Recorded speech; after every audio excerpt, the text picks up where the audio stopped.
So a huge thank you for all of you for joining us this afternoon. Summer's underway, it's full swing, it's hot, and it's definitely different times for each of us. And that's what brings us to this space together today. My name is Meredith, and I am the co-founder of Classroom Culture, and we are based in Washington, D.C. And Classroom Culture was founded 5 years ago to provide professionals in education with a space to collaborate and lead. And the bulk of our programming exists around bringing like-minded professionals in education into the same room to speak on issues. So we hope that after each conversation, you leave enlightened, inspired, and empowered to step out and give back. So we welcome you. Today, our questions have been created to lead the discussion, and we always invite all of our attendees to participate live or in the chat room. During the roundtable, resources are also shared in the chat room that we hope you will find helpful. We do ask that you mute yourself, and you can use the raise hand icon if you want to jump in. You can just unmute and jump in, and our moderator, Shannon, will also leave time and welcome you to share your thoughts. At this point, I'd like to introduce you all to our moderator and our panelists. And we'll begin with Shannon, if she can wave for us. And Shannon is based out of Baltimore. She's the owner of Streamline Consulting Services and the newly admitted Director of Operations and Community Services for Shura, a vocational rehabilitation agency in Baltimore. We have Valerie, and Valerie is a social worker based out of Maryland with 10+ years of experience providing counseling in the areas of trauma and addiction. We welcome Sonia out of Brooklyn, who is an owner of Soul Vision Wellness and is also a licensed social worker with over 10 years of experience. We welcome Dr. Scott, who is coming our way from North Carolina as a staff psychologist for the North Carolina Department of Juvenile Justice. We welcome Wesley, and Wesley is the founder of the No Leader Project based out of Baltimore, where he mentors underprivileged youth. He holds a degree in criminal justice and is a full-time single parent of his younger brother. And we welcome Brandi. And Brandi holds degrees in psychology and criminal justice, and she is specialized in juvenile justice and has a certificate in trauma. And we welcome all of you to the conversation. And I hand the mic over to Shannon, our moderator. Good afternoon, everyone. And again, thank you for joining us. I do want to give time during the questions for you guys to ask questions of the panelists and to jump into the conversation. Also, I wanted to just thank my panelists for joining me today at 5 o'clock in the evening. I truly, truly appreciate each and every one of you, including all of my sorors, because there's a lot of SG roll going on right now. So I guess we can just jump into it. So the first question for today is pretty much this whole, I want to say Black Lives Matter movement, but just the entire space that we are in as a country as it pertains to Black children, other children of color, and how they learn and how environmental factors create so much trauma within them. And how do we get past those traumatic experiences to actually educate and get them to attend to what we're trying to teach them in the classroom? So my first question is, based off of social media and how images are flooding our kids whenever they look at things on television, Instagram, sometimes TikTok, where it's just, they're seeing these repeated images of Black people being murdered in the streets, particularly Black men. How do these modern day lynchings impact the way that you all deliver mental health services to Black children? And I can, Wesley, if you could start off, that would be great. Have to get off from mute. So as far as me, my organization is focused on motivating, uplifting, and supporting a lot of young youth here in Baltimore that are already faced with traumatic incidents throughout their lives, regardless if it's, drug abuse or homelessness. Some come from juvenile justice systems. Some are, parents are deceased and things like that. So we already have to deal with a high level of individuals who are faced with high levels of ACEs and high levels of trauma. So we try to make sure that, one, we explain to them what these things mean. A lot of people don't understand what trauma is. A lot of people don't understand what ACEs are. So when you actually sit people down and break these things down to them, no matter how young or old they are, now they have a better understanding of certain things and why they feel a certain way or certain things that are going wrong. So I just wanted to start with that. But nowadays, there's so many different avenues to come at the young youth, but we had to make sure we explain to them that they are great and these things aren't supposed to be happening to them in the first place. So with my young youth, I make sure they understand and know the history, and the history that is before actual slavery and things like that. They learn actual history of our people and the greatness that we come from. So that can actually build up their confidence, because if you jump straight into years of slavery, when you jump straight years into segregation and stuff like that, what I've learned is a lot of young youth lose confidence, and they wonder and they ask questions like, well, what's wrong with us? Or why aren't we special? Or why don't they love us and stuff like that? So I had one young man in my program. He drew a picture, and the picture was of one man being on the ground, his knee being, the officer knee being in his throat, and he wrote a whole story under it, which tells me that these young youth are actually paying attention to everything that's going on out here in the community.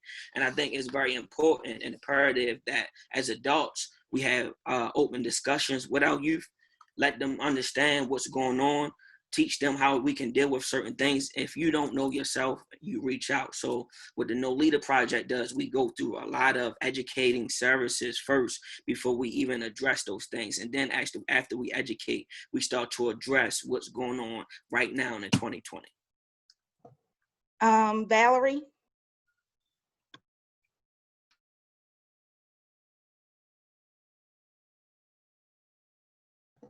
You got to take it off mute, sis.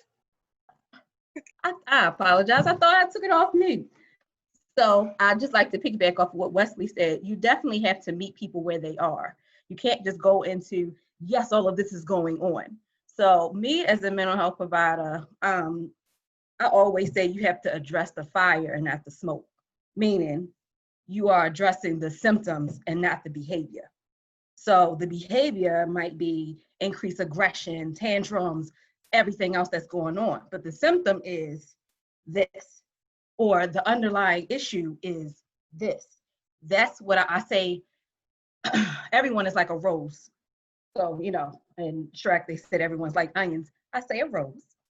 You have to go through all of those layers to get to that core. And that core might feel, I feel fear leaving my house. I feel fear getting pulled over. I feel whatever, anxiety, depression, any type of feeling or emotion, or sometimes you just feel numb. Well, where does that come from? So that's how I really address, it doesn't matter if it's a traumatic, you have to address it all the same. You have to meet them where they are, and you really have to dig deep.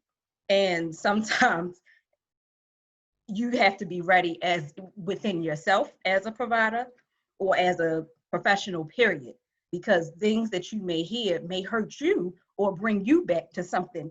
So you have to make sure that you stand your ground and that you remain professional and neutral. I agree, because just going back to what you were saying, as far as you and Wesley, as far as meeting where they are and showing them their history first and educating them on that, a lot of these images, like my daughter, she's 8, and some of you know who my baby is. She mentioned to me that she saw something on TikTok where it was like a 99-year-old grandmother trying to protect her grandson from getting shot by the police. And I had to really walk my child through that. But because of who she knows that she is, based on the history lessons I give her, like Wesley said, and understanding where she is as an 8-year-old, I was able to really get her to see past the imagery and see who she is. With that being said, Sonia, your turn.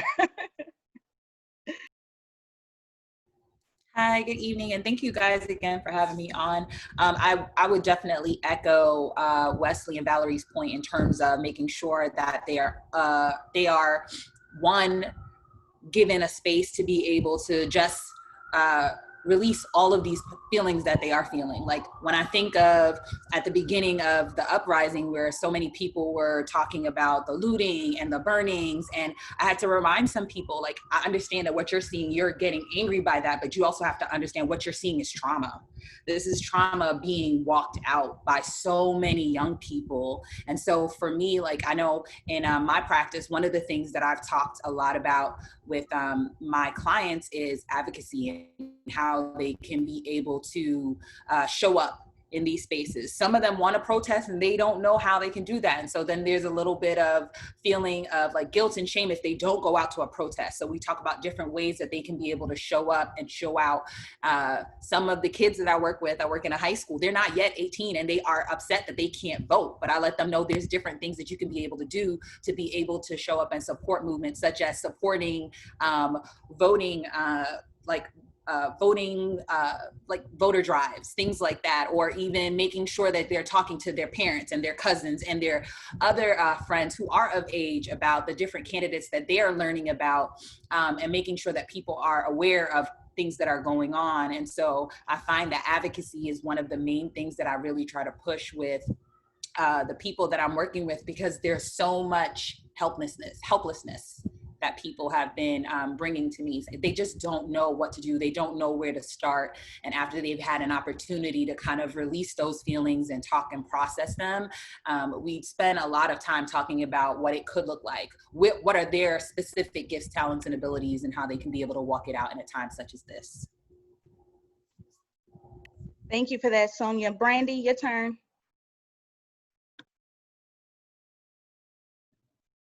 I am going to echo what was said before me. One of the things I think that is important in today's age is that I have a nephew who's 11. And when I was 11, I was allowed to be 11. He's 11, and I've had to have conversations, 4 in total, with him about the color of his skin. He has a social media. I don't have children. I know parents say, or I hear parents say a lot, I watch what my child does on social media. I'm aware of what my child, is encountering, but you cannot control an Explorer page. Instagram has a certain algorithm. If you are sharing something consistently or you're clicking on something, that's your child's Explorer page now. And given the state of America right now, where as a person who, I dibble and dabble on Instagram because of my own personal peace. I have to protect my personal peace. I don't think children, because they're children, they have an understanding of that. Social media is their connection to their friends, it's connection to their social life, it's their freedom. So for me, it's easy for me to cut that off.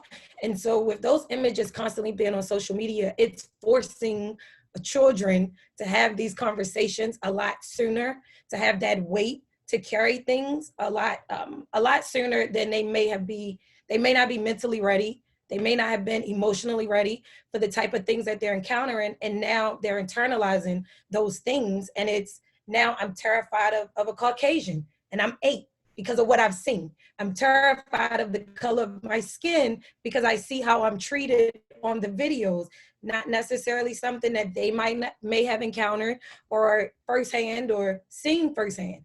But this is what is being shown. And then you have the constant Karens.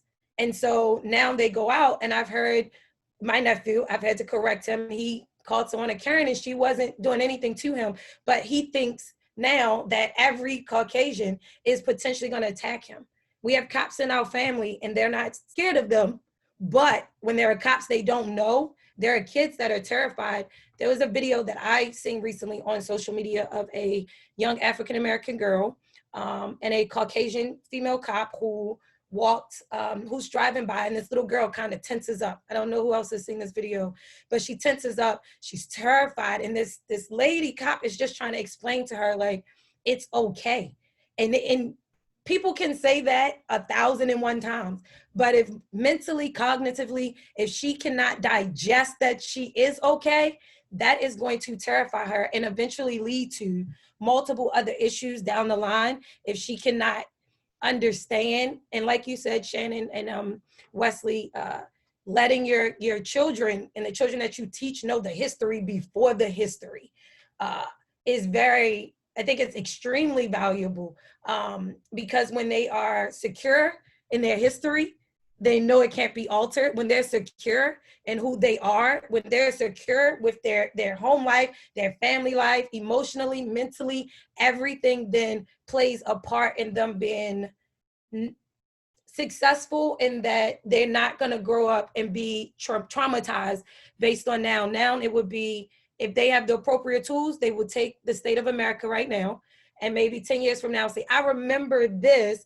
and my mother talked to me about that. I remembered this and Wesley and his organization talked to me about that, or Sonia talked to me, or whoever it is supposed to, I remember that and I didn't know what was going on. It was all over the TV. It was all over social media. So these conversations are extremely, extremely important to have. And so you have to dive, again, echoing what Wesley and Shannon said, you have to dive into that history before the history, before you can even get to the problem. One of the things that I've learned through trauma is that you don't ask, what's wrong with you? That's like the worst thing you can ask, because everybody's reacting because of how you react. Why Right. how are you reacting like that? Why are you not what's wrong with you? Like there's a reason. There's always an underlying issue or underlying factor that plays a role into why someone reacts like that. And I think I can attest to probably everybody on here. Maybe you was in the line or Fridays. I don't go to Fridays because their food is just, they take too long and it's just XYZ. Now you know I don't go to Fridays. You know what I'm saying? So I try to look at it in that aspect. Thank you, Brandi. You got a lot of the comments going crazy in the chat room. And Dr. Scott, I will let you wrap up this question, and particularly with the I guess, gentlemen that you support. A lot of them not only experience traumatic events, but they actually impose some traumatic events on people. And how does social media impact them, concerning the fact that they are unable to really, well, I want to be nice. I want to say freedomly challenged. I mean, well, to answer that question, social media doesn't really impact them at all. I work in a youth development center, which is basically the juvenile version of prison. And they don't have access to social media, but they do see what's coming on the TV. Like the news is on constantly, especially with it being summer school at this particular point in time in North Carolina. And it's somewhat of a mixed bag. For some of them, there's been more of a racial awareness and awakening with them, to where it's like, well, dad, I don't want to have to worry about like getting killed by white police and my own people. So maybe I should stop like engaging in the activities that I'm engaging in, stop committing felonies, or stop committing crimes against my own kind. So I've seen a lot of that. But I mean, given the environment I work in, I've also had kids in session be like, so the protesting and everything is going on? And I'm like, yeah, it's like serious out there. They're like, oh, man, if I was out there, I would have been hitting houses. If everybody protesting, that means that people not home. So you still have the criminally inclined youth that, regardless of what's going on, they're still gonna look out for them. But never asks what's wrong with you. You always ask what happened to you. So what different circumstances led you to do the things that you're doing? But overall, I know for me, as somebody that uses cinema therapy and utilizing Real Talk, which is a group cinema therapy program specifically developed for Black adolescent males, we use the media and the images to either do direct processing or indirect processing. So when you've been in this situation, and since I'll have all adjudicated youth that have felonies. So when you've been in this situation with police, what were you thinking? How are you feeling? Or you can do indirect processing. So if you were in this situation, if you were like just trying to sleep, you had a drunk night and you were trying to sleep it off at a Wendy's, and next thing you know, you're approached by officers, like what different things would you be thinking? What different things would you be feeling? And I think the main way to tackle the images that are being seen is to process them, is to not shy away from them. Now, me personally, I didn't watch the George Floyd video. I heard enough about it to where I didn't need to see it. But that being said, you can't run away from it. It's everywhere. And I think the best thing to do is to deal with it, especially with teenagers amongst themselves, because it's one thing to hear it from me or from you, but I'm in my late 30s and I'm ancient to them. But to hear it from somebody that's 15, 16, 17, it gives them permission to feel what they feel. And that's a bigger issue with how Black males are socialized in this community, in the society, where they're not really allowed to. They have a very, very limited range of emotions that are acceptable. And at least having a space to where they can process how they're feeling in a safe space without being judged, I think would be helpful to overcome the negativity of the images that are being seen. Thank you, Dr. Scott. Panelists, you all answered that question beautifully. For the sake of time, since it's 5:30 as we speak, I'm gonna move ahead to another question. How, as a mental health professional or educator, do you see constant traumatic images of murdered Black persons impacting not just the psychological, emotional, cognitive development of kids, because we know that it does a terrible, horrible number on them, but how does that impact their learning in the classroom? I know when I was a teacher in the classroom, I taught in Tacoma. If anyone's familiar with DC, I taught in like Northeast DC. And I could tell when something happened in the neighborhood versus when something didn't happen in the neighborhood based on how my children responded. And because of the nature of DC public schools, there wasn't much funding to make sure that the kids had a Wesley or a Valerie or a Sonia or a Brandi or a Dr. Scott or anybody to actually be there to help them unpack. So in your professional opinions, how does these traumatic experiences impact children's learning, and what tools could you give teachers to use in order to, in the classroom, that could help, I don't want to say reduce the impact, but help ease it a little bit? And I'll start with Sonia first. One of the things that I automatically think of, if there's something that is going on within the neighborhood at our school, like at the beginning of this particular school year, we had really big gang involvement happening around our school and with some of our students, where they were being recruited by rival gangs. And so now they're having to come in. And so there's all this stuff going on, but then they're expected to come into the school, make sure that they have their tie and they're fully dressed in their uniform and just be able to learn. And without giving kids the opportunity to understand, like, we know things are going on outside and we want you to show up and be your best here. But again, in thinking about, well, why is this kid showed up at the dean's office 5 times today? Like, something else is happening here. This kid is not necessarily someone who's always getting into trouble or being sent out of the classroom, but understanding that as educators, we have to remember that they have lives outside of our classroom. Some of our kids are coming to school and that is the safe place for them. And if we don't recognize that and we don't make space for that, then how are we preparing them for the world? How are we making sure that they can become global citizens? How are they even going to be able to learn? I'm not worried about the quadratic equation if I'm coming from a space of ducking and dodging bullets on my way to school. I'm coming to school for 8 o'clock. Or how am I dealing with, we have the fact that we have so many students who had to jump to remote learning. before the Black Lives Matter started revving up again. And when you think about that, there have been all these kids who are essentially expected to sit online. They keep calling it homeschooling. Homeschooling is usually about 2 to 3 hours a day. You have kids sitting in front of computers for 7 and 8 hours, and then expecting them to learn while they have family members who are experiencing all of these issues with COVID. And then you want to add the fact that there's a civil uprising happening right now.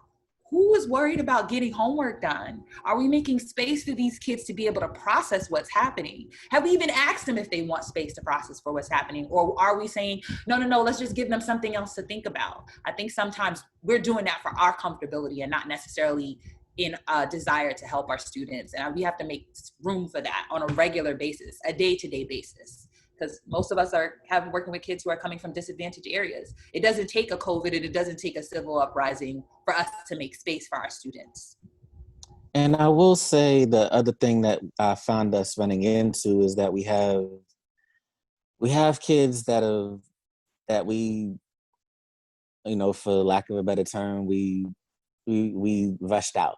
We rushed out of the facility before they were ready, but because, you know, the state didn't want to take on the liability of dealing with the having a COVID outbreak. But those same youth, they were given laptops, and now it's like, so kids that weren't necessarily going to school regularly anyway, now these same kids are supposed to have the intuitive on the computer for 8 hours a day, and it's starting to turn into the cycle because part of their probation states that they have to attend school.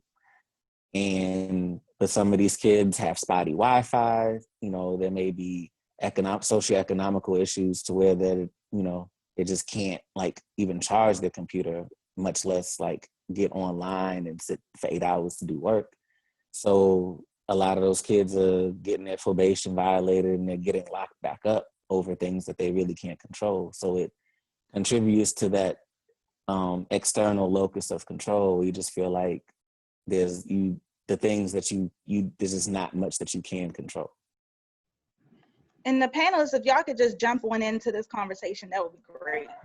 You know how they tell police officers, well, I don't know if they tell them, but it's said that police officers need to police the communities that they live in. When you community police, you know the people, you know what's going on. I feel like that's the same for people that teach.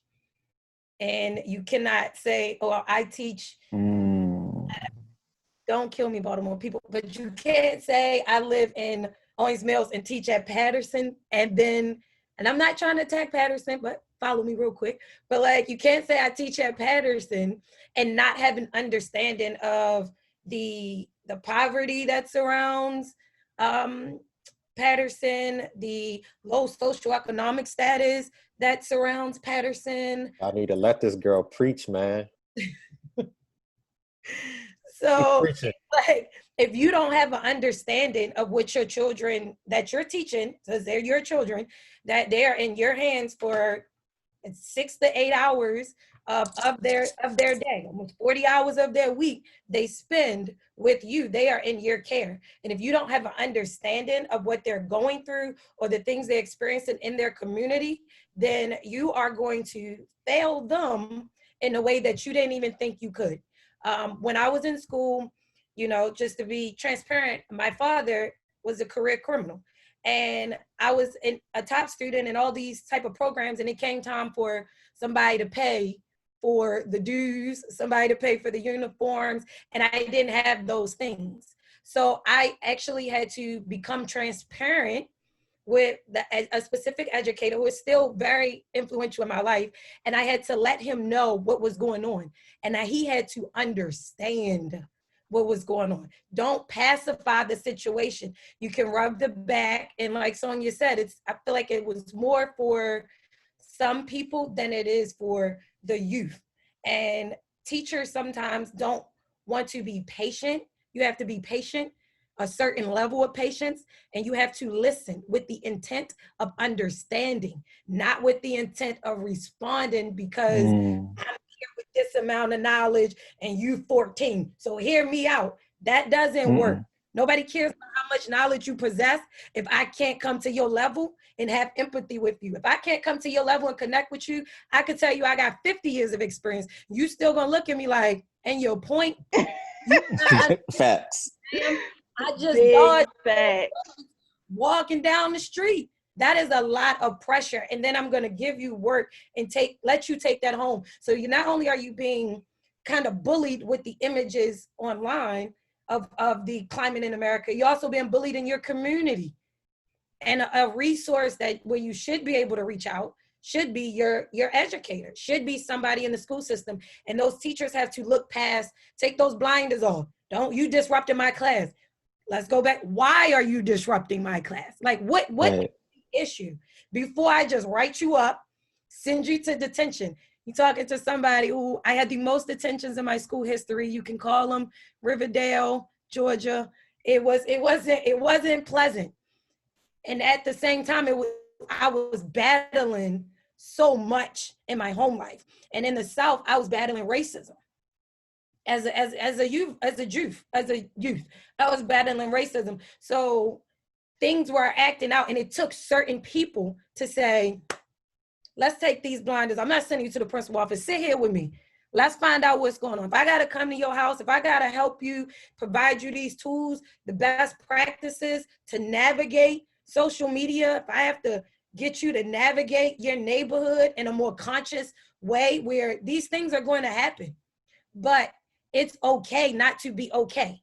And that people don't preach a lot of. It is okay not to be okay. Every day ain't going to be perfect. Everything you see ain't going to be perfect. It's okay to have a moment to say, this is a lot to take. This is a lot. Yep.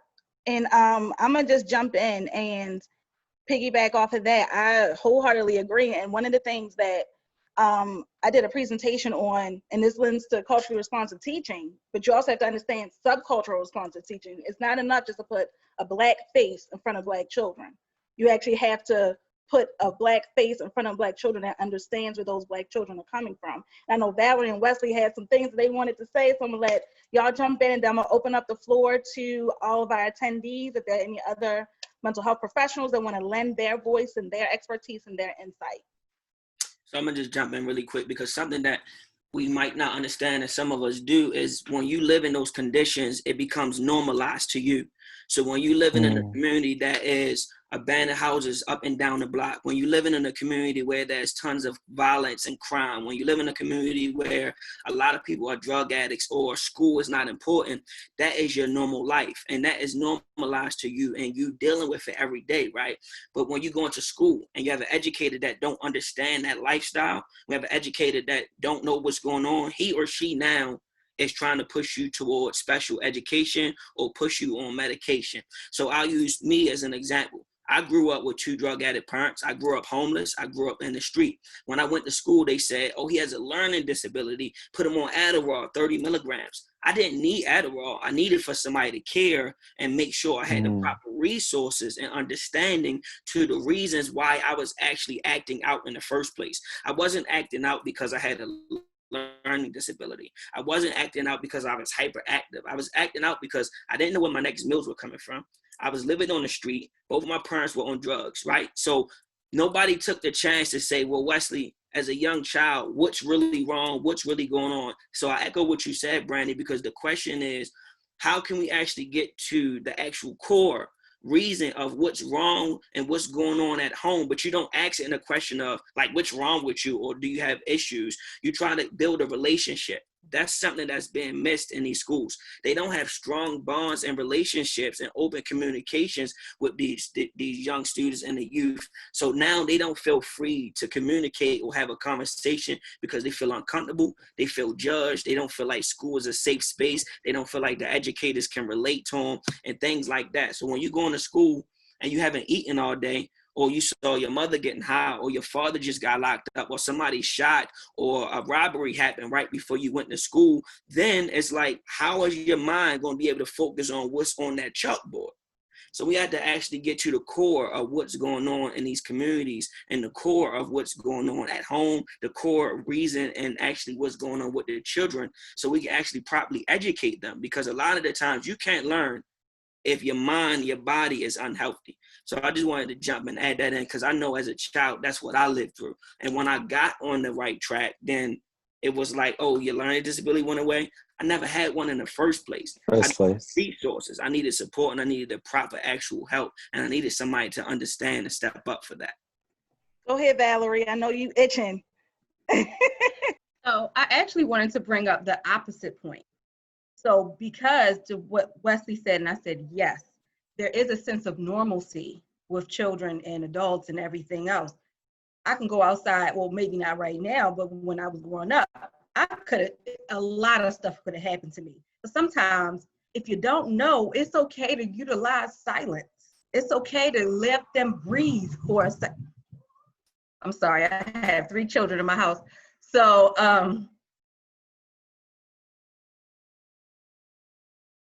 sorry. So I hope I was on mute when I did that. I'm so sorry. But anyway, no, but utilize silence. So one of the things that when everything erupted with the riots and Mondawmin and everything else, I was working for an agency that was all Caucasian. I was maybe one of the only 2 Black faces in there. So they were scared to go out to Mondawmin. They were scared. And I said, well, stay home. Just call them just to make sure that they're okay. Because I'd rather you stay away and utilize silence and give me time to give the people like all of us here, a lot of us here that have been through some trauma and can understand where they're coming from. I'd rather give them the opportunity to come in than come in and empathize with me, not pity me. Don't pity me in my situation. Just say, hey, this is what's going on. I don't really relate to that. And it's okay to step back and utilize that silence. So, so many times people just want to rush in and fix it. No, it is not for you to fix anybody. It is for you to assist people in fixing themselves. Yeah, the experiences can really teach the brain what and how to respond. And when new pathways are created and they only know how to be responsive to trauma, then that is going to overpower the pathways that only know how to react to trauma. And by that being an increase, it's failing to create pathways with adaptive behavior to deal with this trauma. So now you have so many pathways that only know how to respond to trauma. You have none to tell you how to cope with your trauma. And so people have to dive into people's experiences a little bit deeper, because that increase of those pathways that only respond to trauma is going to lead that child to potentially increased impulsivity, risk-taking, criminal activity. So everything has a purpose and a reason for it. So people have to dive deeper into the experiences about what these kids that they are teaching are dealing with. And those conversations can be uncomfortable. Again, I'm not a teacher, I don't have kids, but I can tell you I've had this conversation with more kids than I can remember to count. And it sucks, but I know somebody has to dive deeper. Like Wesley said, he just needed somebody, and somebody has to be me. If I have these tools and this knowledge, any kid I come across, if I see it, I have to attack it. We got to get to the root of what this issue is. And if it is social media, it's going to be painful, but you got to put your phone down. And that's something we should be promoting too, especially given the times of what the climate is in America. And like I said, I hear parents say, I watch what they do, I see what they do, I know who they're talking to, but you can't control an Explore page. That is not control that. And those images will flood your child. They are flooding our youth. They are making them grow up. They are traumatizing them. And they are putting way more weight on them than they should have at this moment. So sometimes you might need to take that phone and take Instagram off of that phone just for the sake of the Explore page. You're absolutely correct. I'm gonna let Jamal jump in, and then I'm gonna lead the last question. I'm gonna open that up to all the attendees. So anyone can jump in and answer that question when they feel like it. So Jamal, go ahead, Dr. Scott. Oh no, I was just gonna say I think the difficulty, and I always tell my kids, the kids that I work with, I wouldn't want to be a teenager now, because I couldn't imagine being 14, 15 years old with a camera and a computer in my pocket 24/7, as well as access to the world to be able to say whatever thought I think is important, or post whatever random thing that I may regret later, because even adults struggle with social media, much less adolescents. So my question was more so, I've again, I'm not a teacher, but the way the education system is structured, is there even space or room for teachers to like notice something's going on and then try to address it? Or is it like, hey, I got 20 something other kids, I can't worry about the why? So I'm gonna let one of our many teachers who are in this space try to answer that question first, and I'm gonna jump to Sonia because I saw your face. I saw your face. So if there's a teacher that wants to respond to this question, that would be awesome. I mean, I can jump in, and I thank you for the invite. You're Shannon. welcome. You're welcome. And I appreciate all of the knowledge and the wisdom that you all are articulating. But I think what I just want to reiterate or say is that this is what we're dealing with, and I know we're looking at this through the lens of social media, but racism is an almost perfect virus. And I think the only way to really combat it is if in these spaces where we are right now, we talk about what is the process of healing, and then what is the process of eradication. And I would say to you all, and I'm not from Baltimore. I grew up in Detroit, and I live outside of DC, but my wife is from Baltimore. And you all should be galvanizing and starting your own schools. If I had a school with average teachers and give me 4 Brandis, not only would I send all of those kids to college, we would have a pathway to end racism. And our school could be a place of healing where people like Wesley who get dislabeled, we can automatically see that. So this notion of having 23 children in a classroom is actually irrelevant, because I know my children, because I live in a community. I know your grandmother because I've lived in a community for 15 years. Your aunt is on speed dial, but we have let other people dictate what the education of our children looks like. So the 44-year-old teacher who's been teaching in the neighborhood school for 17 or 18 years has been pushed out, and they've been replaced by a 23-year-old who went to Stanford. And we let that happen. Like, you can't, I mean, we can blame white supremacy for that, but ultimately we were the ones who said, you know what, it's okay that this 24-year-old who has no prior experience, no professional experience, No life experience, really. Thank you, Dr. Scott, is gonna teach my child how to read and write. So I would implore you all to push this conversation into some kind of a working group where you all are thinking, how are we gonna take community control of our schools? Thank you. Anybody else? That was amazing, Desmond. Anybody else have any insight? Sonia, go ahead. Sorry, because it's like, it literally, I feel like I have this conversation in my school all of the time. And sometimes I say to myself, like, maybe I'm just the ageist, but you should not have babies coming to try to teach the babies if they don't know enough for them to be able to pour into these kids. And why are we having a space where we're going to say, well, this is advisory and Tuesday is going to be talk time, but it's 15 minutes. do you really want to talk to them? Do you really want to create space for them to be able to kind of really bond with the staff that's here, the staff that wants to bond with them? Because you have so many teachers, I find, who come into our schools and they want to be able to make space for that. They want to be able to connect with students, but they can't because they got to teach like a champion. They have to be able to come in and they have to be able to do what they do in a certain amount of time and then be able to move on to the next class. Because if they don't, there's another person who's in the room watching with the camera on to reprimand them for not doing what they need to do because they took time to sit and talk with the student.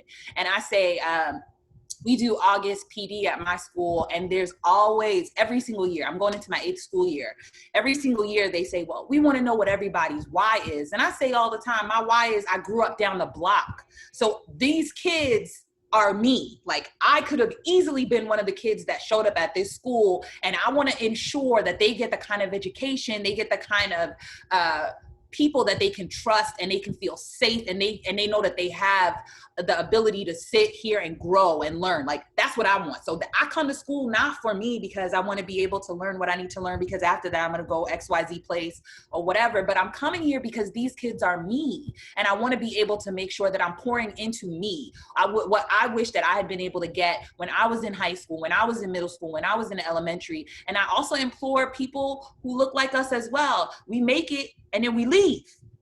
Like, of all my really good friends who went away to school and we all came back, most of them are now living in Westchester. And so they're raising their families not in our own community, which is not I'm not saying that that's a slight to them, but even if you are going to go ahead and you're going to raise your family someplace else, what are you doing to make sure that you're going back to your community to ensure that you're pouring into the next generation behind you? If you're not making those strides, like what are you really doing? I'm sorry. I know some of y'all seen me going in, but I can't help myself. I feel like some of these conversations need to be happening on such a larger scale, and we need to be making room for them in our classrooms, in our homes, at our get-togethers, when we're doing game night, when we're having karaoke, whatever. Whenever it needs to happen, it needs to happen, because it needs to be said. We all need to do a better job. It's about making sure that there's not just white leadership, but also making sure that the Black and brown folks are stepping up to be in these roles, to pour back in and do what they need to do as well.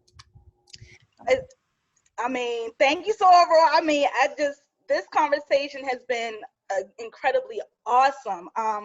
If any of our attendees have any questions, we have about 5 to 6 minutes. I'm gonna open it up for some questions from the attendees. If you have for any of our panelists, any things that they've been doing to provide your insight on our conversation that we've had.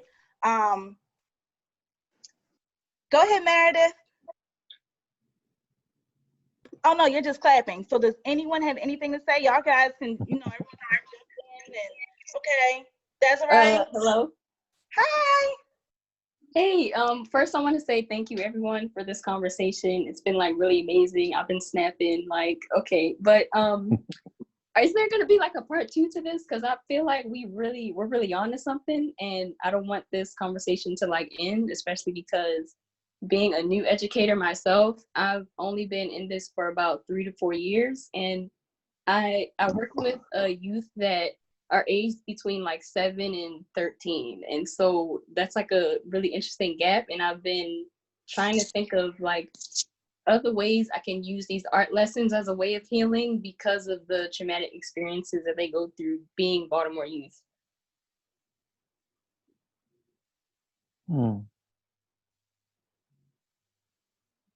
Well, Meredith and I can talk about doing a part 2, because I mean, you're correct. This conversation needs to happen. And welcome to teaching. I kind of zoned out for a little second. Matter of fact, she just said we would love to. So we are definitely going to have a part 2 to this conversation. And again, welcome to teaching. I zoned out a little bit on your question because I was busy reading the comments, which have been very, very, very, I guess for me, confirming that we've been doing some good work.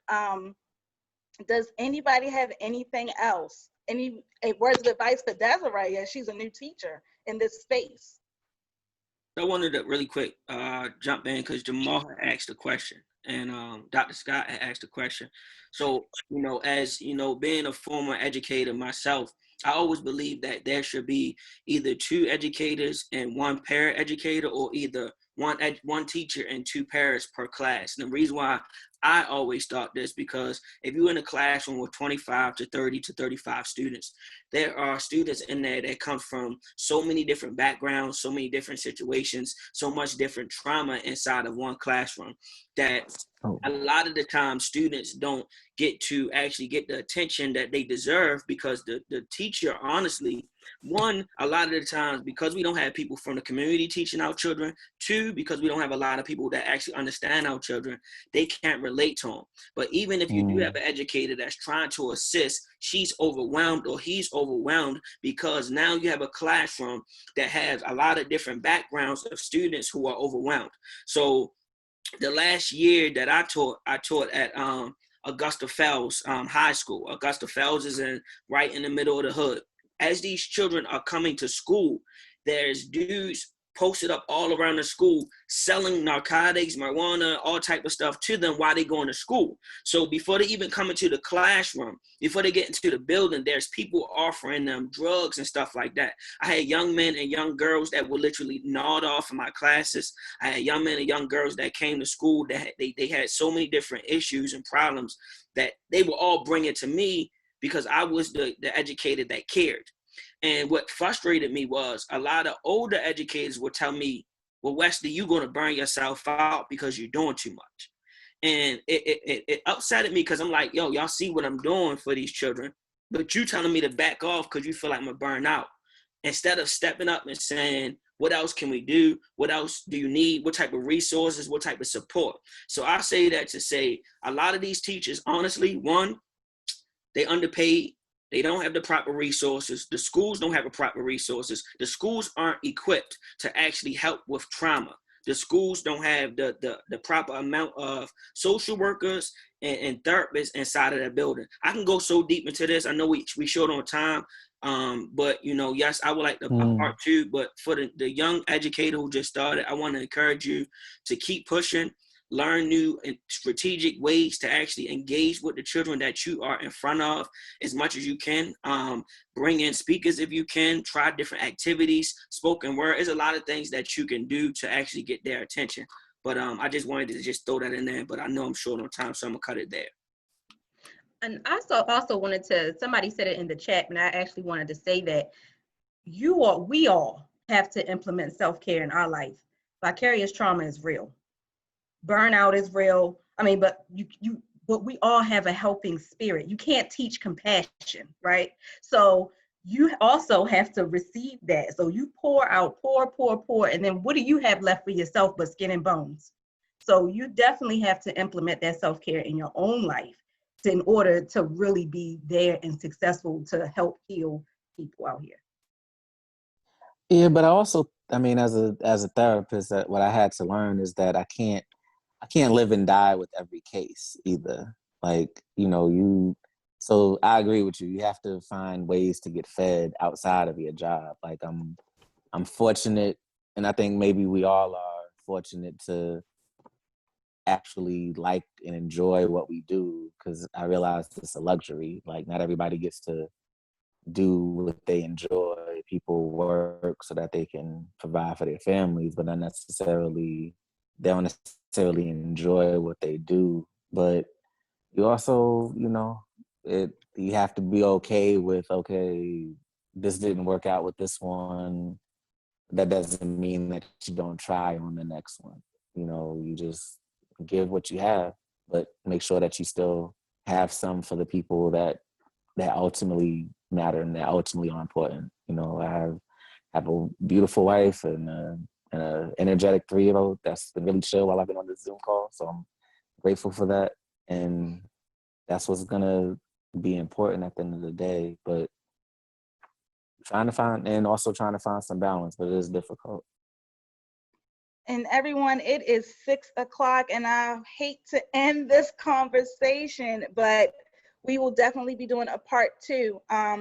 Please look into the chat and see the different resources that are available. Meredith has been posting things. The comments have been crazy. I mean, this has been a very, very eye-opening conversation for me. I didn't realize how much I was going to get from it just from the panelists. Like, I know a lot of them personally, So it's kind of like, I mean, I know y'all good at what y'all do, but hearing y'all be great at what you do, it's like, wow. I mean, and one thing I will say this, one thing I love is that we don't look like stereotypical professionals. And I'm gonna use my air quotes, because kids need to see us look like them.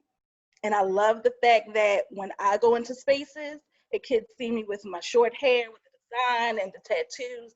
They're like, okay, I can be that. I don't have to be cookie cutter with the pearls and the long straight hair. I can be who I am. So I just want to thank everyone for this amazing talk. And when we do part 2, we'll definitely make sure it's posted. And I thank everyone. And if the panelists could just hang back for a second so we could, I guess, decompress, I would greatly appreciate that. Thank you so much, everyone.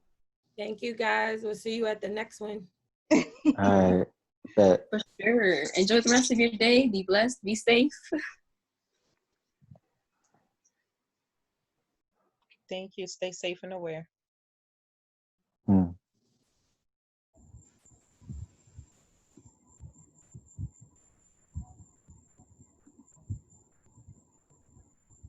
It's back to this. And now it's back to us. 1 What second, did you guys stop the recording.